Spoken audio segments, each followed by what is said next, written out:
Malegaon corporation mayor का चुनाव जो है 7 तारीख को होना है। आज मालेगांव सेकुलर फ्रंट की जानिब से मेयर के लिए नसरीन खालिद शेख और डिप्टी मेयर के लिए शान हिंद नेहाल अहमद, इन दोनों ने अपनी अर्जियां दाखिल की। अर्जियां दाखिल करने के बाद में जो तेज़ी से माहौल बदला, कांग्रेस की जानिब से ये कहा गया कि हम बीजेपी के 2 और कांग्रेस के 3, ऐसे 5 लोगों का हमारा गुट तैयार है। उसी तरह शेख आसिफ ने बार बार पूछने के बाद भी ये कहा कि हमारे पास में 43 का आंकड़ा है। इसका मतलब आसिफ शेख बीजेपी के 2 लोगों को अपने इसमें नहीं ले रहे थे।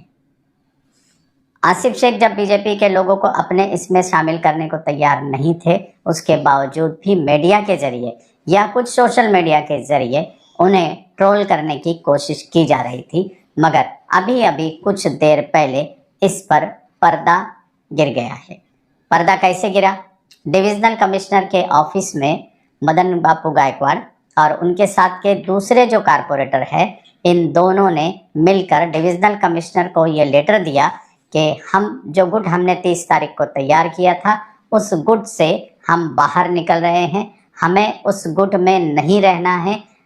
उसने गुट में नहीं रहने की वजह ये बताई कि हमारे दोनों की, कांग्रेस की और हमारी विचारधारा अलग है।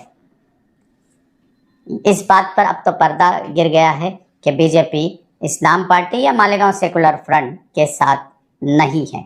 वो दोनों का गुट अलग हो गया, ना ही वो कांग्रेस के साथ है, वो अलग हो गए। अब वो अपना फैसला लेने के लिए खुद मुख्तियार हो गए कि वो अपना फैसला क्या लेंगे।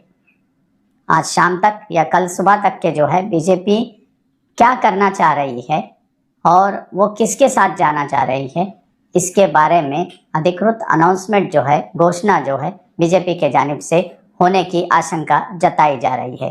मगर आज जो मीडिया ट्रायल कर रहा था कि इस्लाम पार्टी के साथ में बीजेपी जा रही है या बीजेपी इस्लाम पार्टी को सपोर्ट कर रही है या कांग्रेस जो है उसने बीजेपी के साथ मिलकर गुट बनाया है, उस बात पर पर्दा गिर गया है।